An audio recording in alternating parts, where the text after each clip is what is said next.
All right, well, it's a story that's actually shocked the world. It's gone viral. We're talking about a woman that had claimed that she had found a newborn baby at Sandy Beach and took it to the hospital.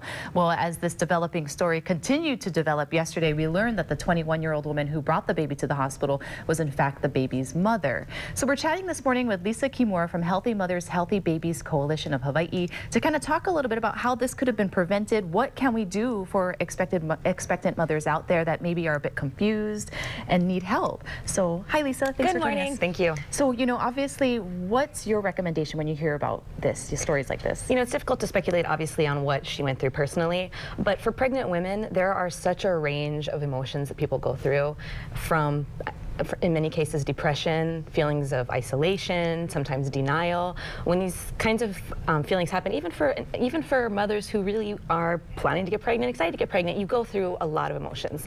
So having that support system in place where you have friends and family who check on you, make sure you're okay, ask how you're doing, having other pregnant moms to talk to, talk about what you're going through, the kinds of things you're feeling and what you're experiencing is really important.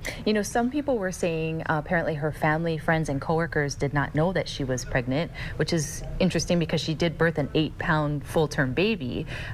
What do what's your reaction to that? Again, it's difficult to speculate not knowing personally what she went through. However, it could be a denial on some people's parts, not recognizing what's going in, what's happening for her, not asking the questions for her. Certainly, I'm sure she had changes in her emotional behavior, and it takes someone who's a little, astute, in touch, making sure, checking on her, making sure she's okay, asking what's going on. Well, moving forward with the situation, if there is an expectant mother out there that does feel isolated and alone, there are resources. Yes, absolutely. If you visit our Healthy Mothers, Healthy Babies website, we have a directory of resources online. You can get connected with support groups, postpartum depression support groups also for after. Basically the whole spectrum of pregnancy, we have resources available. We also have our MothersCare Line, which is a free confidential phone line. If you call island-wide 888-951-6661, you can get resources, get connected to resources available throughout the state. Okay, and obviously we were talking about the safe haven law, and if you can kind of just go over the details of that. It's really important to understand that if you are in a position where you do not want to keep your child, you are completely immune from prosecution up to 72 hours after the child's birth, provided that the child is unharmed and you give the baby to a hospital, police station, or fire station. Interesting. And that's been quite successful in other areas? Anecdotally, yes. And of course, for every child that can be prevented from being in a situation of neglect or abuse, it's a success. Okay.